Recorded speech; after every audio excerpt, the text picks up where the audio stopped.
تفعلوا فأذنوا بحرب من الله ورسوله وإن تبدم فلكم رؤوس أموالكم لا تظلمون ولا تظلمون لا خير في كثير من نجواهم إلا من أمر بصدقة أو معروف أو إصلاح بين الناس ومن يفعل ذلك ابتغاء مرضات الله فسوف نؤتيه أجرا عظيما يا أيها الذين آمنوا كونوا قوامين بالقسط شهداء لله ولو على أنفسكم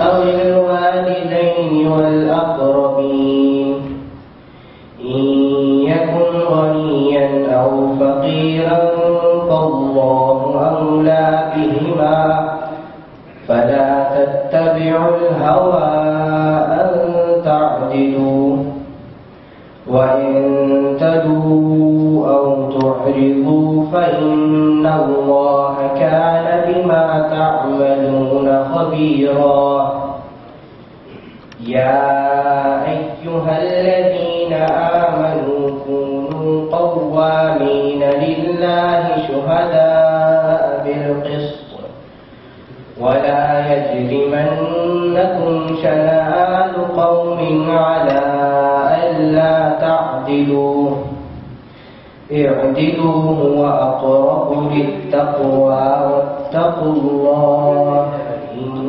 الله خبير بما تعملون صدق الله العظيم. The most beneficial, the most merciful. If we do it not, take notice of war from Allah and His Messenger.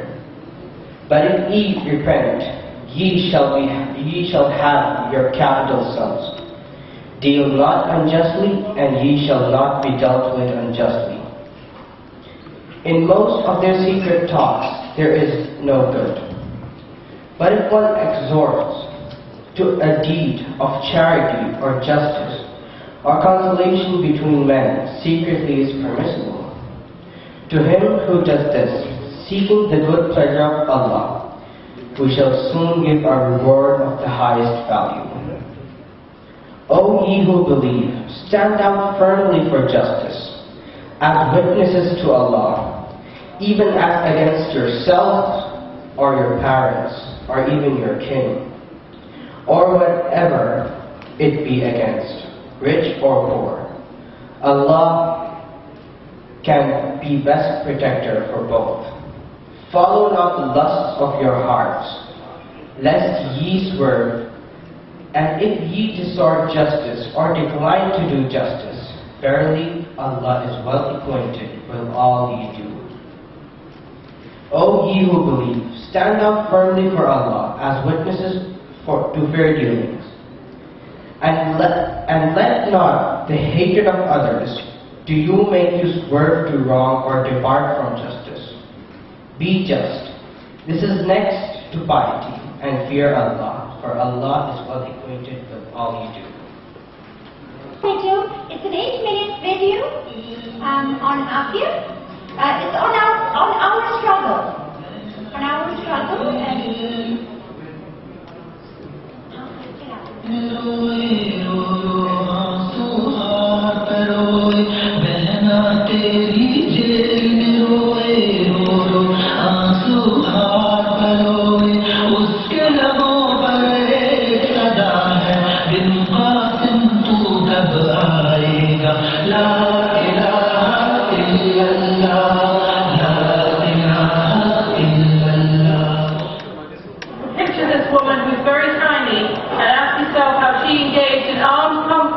with five military men.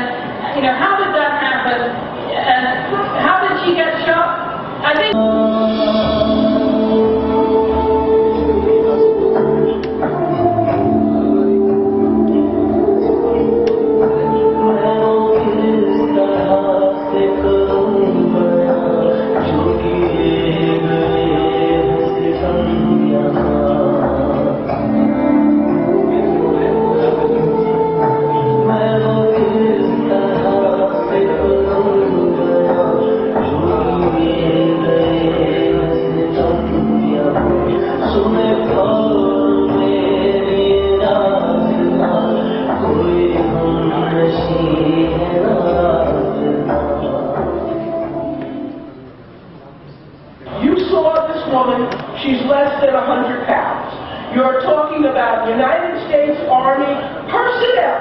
2 interpreters, FBI agents trained in weapons.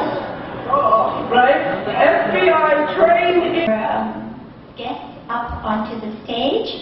I'd like to call our chief guest, Honorable Justice Aafia Siddiqui, to please come and take a seat on the stage.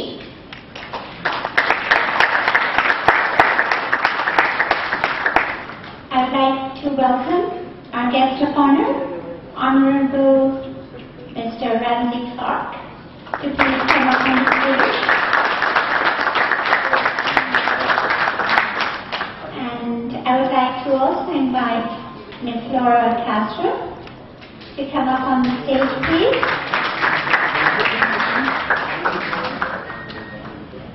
And then I would like to invite Senator Iqbal Heather to come up on the stage.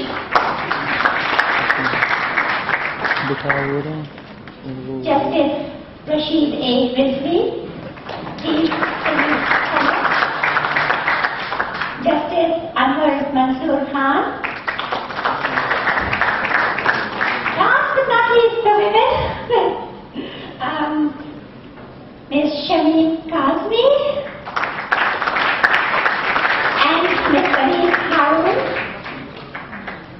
These are all people who I always, every time I see them, I gasp for a breath. Amazing people, amazing activists, jurists.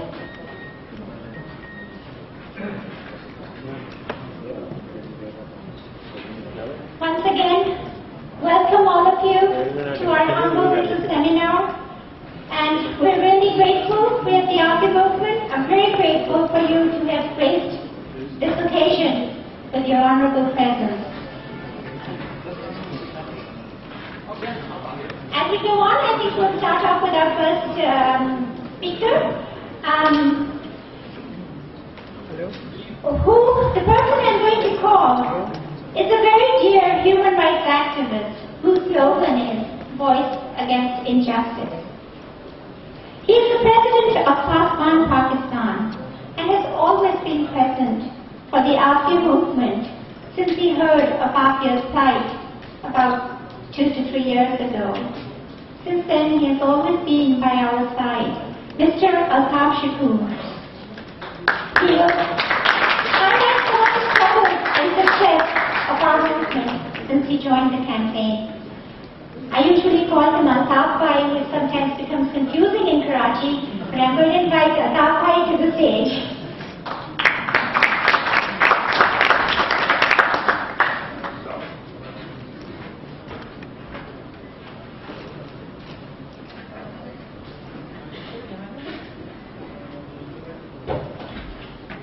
शहर में 2 भाई भी रह सकते हैं, क्या जरूरी एक ही हो? ट्रैफिक नहीं होगी इसमें।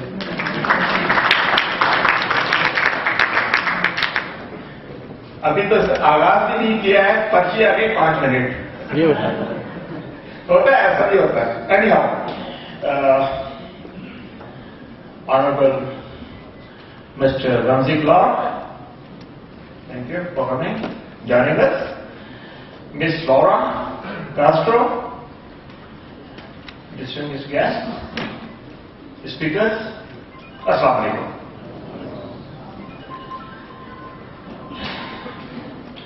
To cover this struggle, 2003 to 2012, 9 years in 5 minutes. गोया के समंदर को कूजे में बंद कर दो। I am not a good orator. बुलाया गया है, इज्जत दी गई है। इन द पास्ट, एनीहाउ, बहुत शुक्रिया। शुरू के 5 साल 2003 से 2008 तक किसी को नहीं मालूम था आफिया कहां है। 5 साल ये पहली तनहा, हमें भी नहीं मालूम, यहां बैठे हुए किसी को भी नहीं मालूम कि ये भी कोई इश्यू है, कि ये भी कोई जुल्म हुआ है किसी के साथ। 5 साल ऐसे गुजरे कि ये सरफेस पे नहीं आया। 5 साल के बाद 2008 में इवान रेडली ने प्रेस कॉन्फ्रेंस की और इस बात का इंकशाफ किया कि आफिया सिद्दीकी जिंदा है, बगराम में है। और इसके बाद ये तहरीक का आगाज हुआ और अल्हम्दुलिल्लाह आज 2012 है, 75% हमें कामयाबी मिल चुकी है। मरियम आ चुकी है, अहमद आ चुका है, सुलेमान टेररिस्ट, बहुत बड़ा टेररिस्ट जो सिर्फ 6 महीने का था, अब उसकी उम्र 10 साल होगी, नहीं मालूम जिंदा है या नहीं है। तो अल्लाह का शुक्र है 2 बच्चे जिंदा भी हैं और हमारे दरमियान भी हैं।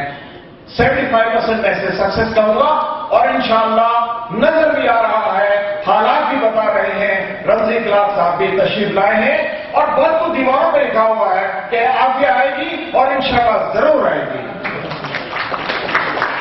जब आफिया तहरीक का आगाज हुआ मुझे अच्छी तरह याद है, ये कराची के इलाके के अंदर सोसाइटी गुलशन इकबाल उस तक महदूद था, लेकिन 2008 के बाद जब ये इंतशार हुआ तो ये तहरीक बनती चली गई, ये काफिला बढ़ता चला गया और आज पाकिस्तान के 50 बड़े शहरों में मैं बड़ी से बड़ी सियासी जमात को भी चैलेंज करता हूं, 50 से बड़े शहरों में आफिया मूवमेंट का नेटवर्क है। ये और बात है कि हमारे पास पैसा नहीं है, हमें मीडिया से खेलना नहीं आता, इसलिए वो कवरेज नहीं मिलती। और आपको मालूम है कि मीडिया किस तरह हैंडल होता है। पिछले दिनों एक मीडिया ने इसको अमेरिकी सिटीजन भी करार दे दिया था, शर्म आनी चाहिए। रमजी क्लास साहब खुद मौजूद है, साहब फॉर्मर अटॉर्नी जनरल है, उन्होंने भी कहा ये पाकिस्तानी सिटीजन है, लेकिन मीडिया की वजह से ये जिंदा भी है इश्यू।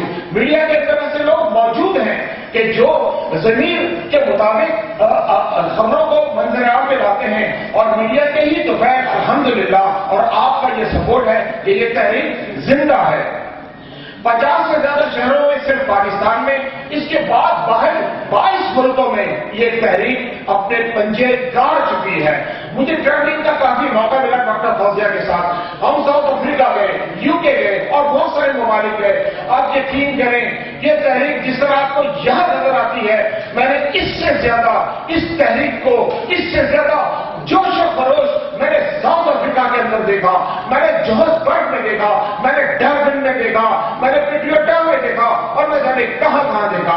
और आज अल्लाह का एहसान है कि ये काफिला एक बहुत बड़ा कारवां बन चुका है और हमें उम्मीद है कि आपकी मोहब्बत, आपका ताउन अगर साथ साथ चलता रहा, शामिल रहा तो इंशाअल्लाह ये स्ट्रगल कामयाब होगी। वक्त कम है, मुकाबला सख्त है, बहुत कुछ कहना है, मेहमान मौजूद है यहाँ पर, इंशाअल्लाह फिर कभी मौका मिला। बहुत बहुत शुक्रिया डॉक्टर फौजिया साहब, बहुत बहुत शुक्रिया।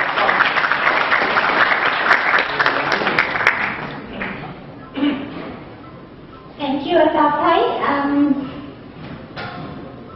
He talked about the struggle. He talked about the success. And one of the best examples of penmanship that I have seen. The name was one I recognized. I was momentarily paralyzed. How or why would someone send this package to me? I took the box inside and did not know what to do with it. I was both apprehensive and curious. I checked with lawyers and friends, but for some time I just let it sit there. In the entryway in my home, and every day when I came home, the box stared at me and I knew I wanted to open it. I mentioned this dilemma only to illustrate how events of the past 10 years have shaped our lives and how routine, simple actions can become a complex ordeal, filled with suspicion, apprehension, anxiety, and anticipation, all rolled into one. Getting back to the box, finally, one day I decided to open it. Nothing special about the day, just another day, but it seemed it was time. With camera and video in witness, the tape sealing the box was cut and is carefully opened. Inside the box, the contents were sloppily thrown in, a marked contrast to the neatness of the handwriting that adorned the front of the box. Surely different people must have handled the contents and the labeling. No one could be that harsh and that sensitive at the same time? As I slowly removed the contents one by one, my hands trembled. There were two folded white scarves, several envelopes, writing pads, with half-written thoughts as if the pads were snatched in mid-sentence.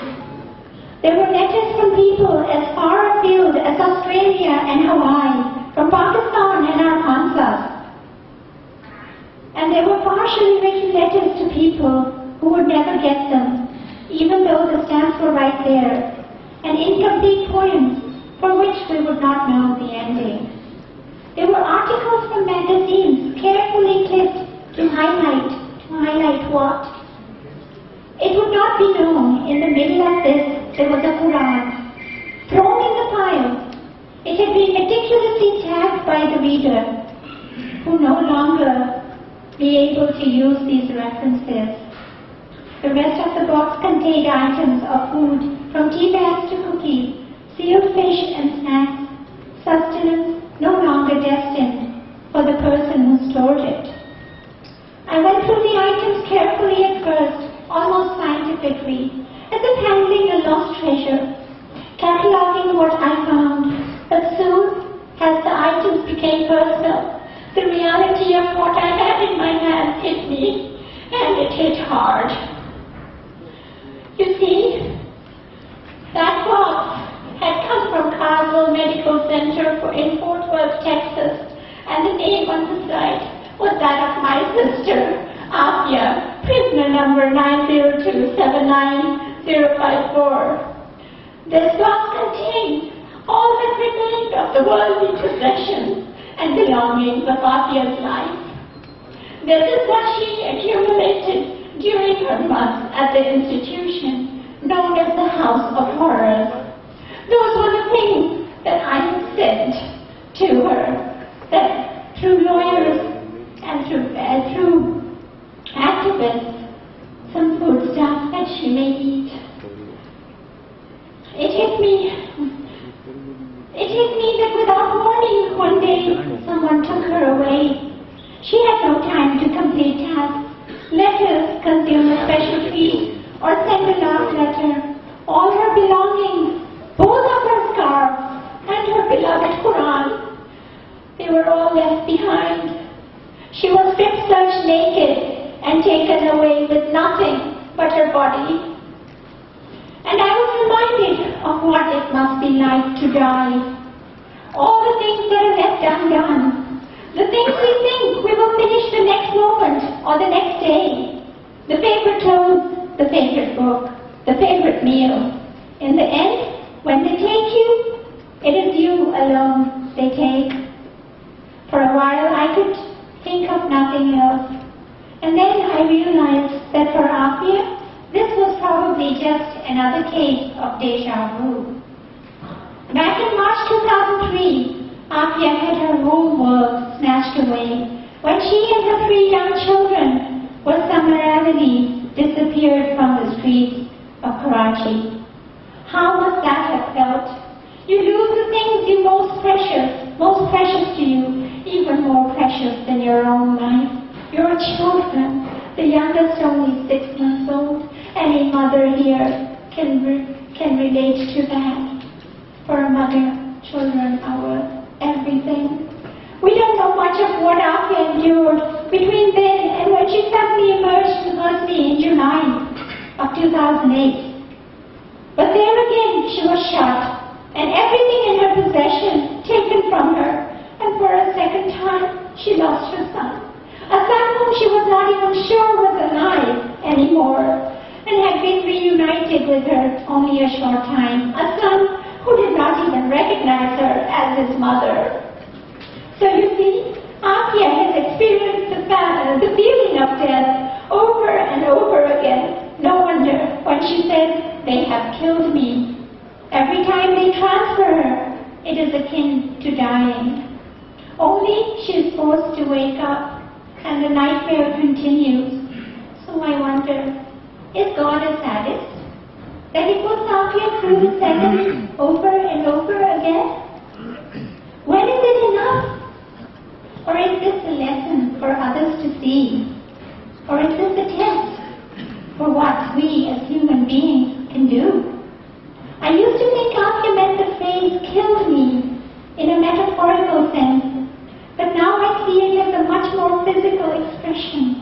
Just imagine how many times this may have happened over the years of her captivity, when we have witnessed it at least 3 times in the open, non-secret captivity in the past year and a half. And there is the brown box to testify to that.